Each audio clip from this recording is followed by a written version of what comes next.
Oke, lanjut masuk induksi ketiga ya. Ini menurut gue apa ya, kayak nightmare banget, parah sih. Apa? Gue gak dikasih jeda setelah induksi kedua, lanjut induksi ketiga. Dan gue bilang sama perawatnya, gue bilang saya nggak dikasih istirahat dulu. Perintah dokter, katanya udah. Itu induksi ketiga sakit banget, Beb, parah. Itu gue udah pikiran gue udah kemana-mana gitu, kayak gue udah gak sanggup banget, tuh sakit banget rasanya, tau gak, sakit banget, bener deh. Induksi tuh sakit banget. Lu tuh gimana sih, lu dipaksa untuk lu mules, lu dipaksa untuk lu lahir detik itu juga. Dan anak gue tuh udah kontraksi mulesnya namanya di induksi gitu kan. Sampai akhirnya gue udah pasrah. Itu induksi habis yang kantong ketiga, gue udah nggak punya tenaga ya, nggak punya tenaganya gue seumur hidup. Itu di situ gue rasain, gue bener-bener tidur aja. Itu tidur nih, tangan gue gini sampai jatuh, tidur aja tangan gue jatuh gitu kan, saking gue udah nggak kontrol gitu. Dan gue bilang sama suami gue di situ, gue bilang gue udah gak sanggup. Gue bilang gue udah berjuang 3 hari, gue bilang gitu. Gue udah kemana-mana gitu otaknya. Gue bilang anak satu kedua gue normal, gue usahain banget gue normal, karena memang normal gitu. Gue pengennya juga karena proses pemulihannya kalau normal itu gampang gitu. Dan gue emang gak mau banget dioperasi. Gue bilang gue sampai dia kan lagi pulang ngambil baju kebetulan. Gue bilang maafin gitu, gue nggak bisa lanjut lagi. Gue bilang perjuangan gue cuma sampai sini. Gue tuh udah kemana-mana otak gue, karena udah parah banget gitu. Gue bilang maafin aku ya, aku kayaknya cukup sampai 3 hari aja. Aku bilang aku nggak bisa lagi, karena emang rasanya tuh, lu tau kan sih, kayak lu tuh udah mau lewat gitu. Anak kedua aja gue ngerasain kayak gue udah parah banget gitu. Tambah ini gue udah 3 kantong. Gue sampai minta maaf, dia bilang sabar, semangat. Akhirnya dia langsung buru-buru balik ke rumah sakit. Tuh gue ditemenin nyokap. Gue udah bilang sama suster, ya sus, aku udah gak kuat lagi, udah gak kuat. Gue sempet sampai ngomong sama susternya, kayaknya aku operasi aja. Nah, gue udah pasrah. Gue bilang gue udah gak bisa normal, udah gak tenaga, gue takut lewat gitu kan. Nah, nyokap gue tuh di situ kayak pertimbangin, maksudnya lu udah, anak gue ini udah setengah jalan, udah diobrak-abrik kayak gini. Nah, nyokap gue udah bilang ngerasa udah ada yang nggak beres lah. Itu gue drop banget. Itu sampai infusan ketiga tetap gue habisin. Terus si tiba perawat itu, gue untungnya perawatnya baik-baik. Terus gue cerita, gue sampai nangis. Gue bilang aku nggak kuat lagi sus, gini ya, udah aku mau operasi gitu. Ya udah, katanya nunggu dokternya datang, nanti ibu ngomong aja, katanya. Iya. Terus malam itu gue diobservasi karena gue udah lemah banget. Gue dipakein oksigen, gue diinfus biar gue nggak drop gitu. Itu malam itu gue kayak nggak bisa bangun sama sekali. Gue kayak, ya Allah,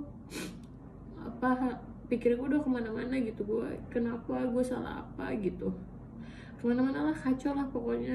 Gue bener-bener gue nggak bisa buka mata aja tuh, kayak nafas aja tuh gue berat banget gitu, efek dari induksi.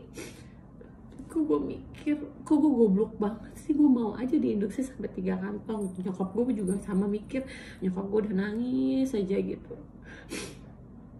Terus akhirnya Terus gue tidur aja tuh gue nangis, ternyata gue tidur itu sampai gue nangis, teriak-teriak, gue nangis. Pokoknya gue, ya kalian ngerti lah ya, buat kalian yang udah ngasih induksi pasti kalian ngerti. Besoknya gue istirahat malam itu, gue coba tidur, gue paksa tidur. Nah, jam 5:30 dokternya datang dengan muka yang gak ada dosa, lain banget sama muka yang pertama kali diperiksa gue, suruh gue rawat. Dia bilang gini, saya cek pembukaan ya gitu. Padahal nyokap gue udah gak suka banget gue dicek-cek pembukaan gitu, karena ya udah tahu anak pasti nggak nambah gitu kan, masih aja pembukaannya segitu. Terus dia entengnya ngomong gini, saran saya ibu induksi 1 kali lagi katanya, kita coba lagi, coba loh. Terus gue langsung kayak nggak kuat dok, ya kalau ibu nggak kuat ya udah pilihannya cuma sesar gitu. Terus suami gue ngomong, intinya suami gue bilang kalau minta pulang gimana, ya nggak apa-apa, kalau emang itu kalau ibu sama gue mau pulang nggak apa, saya nggak ngelarang katanya gitu. Terus gue langsung kayak,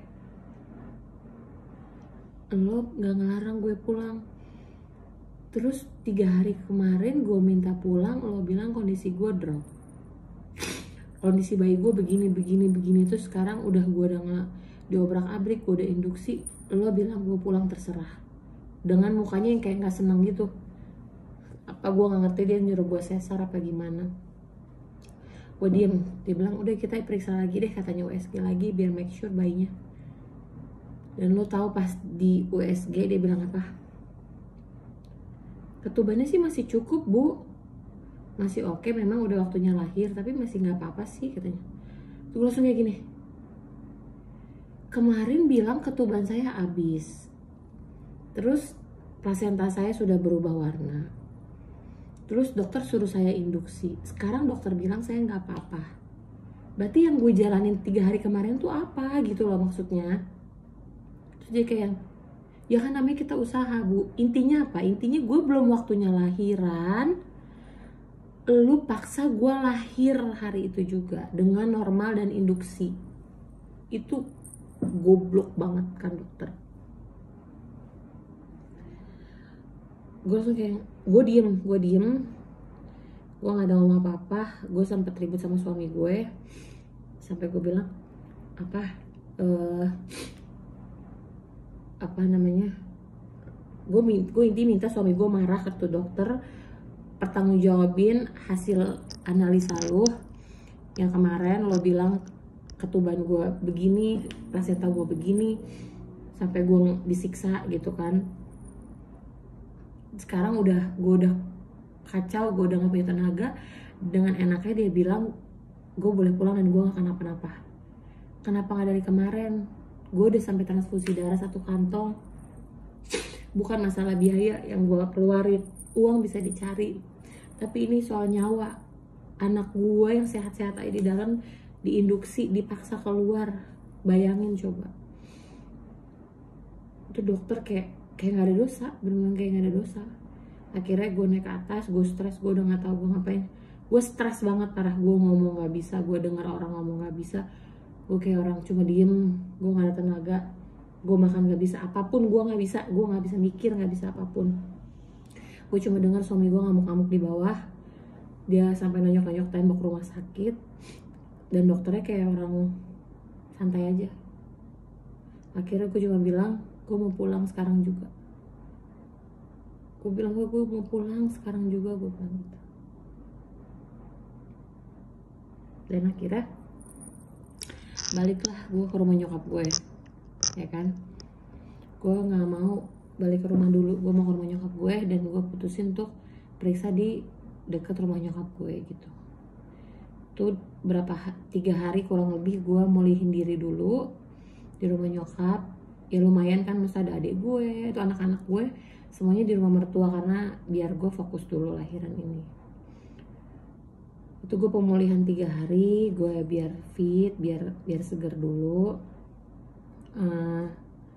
sambil ngerasain mules, masih mules, akhirnya ada pas banget di depan rumah nyokap gue ada rumah sakit. Akhirnya gue bilang udah deh, aku nggak mau nyari kemana-mana, di sini aja, karena kalau ada apa-apa kan ada nyokap gitu kan, cepet gitu.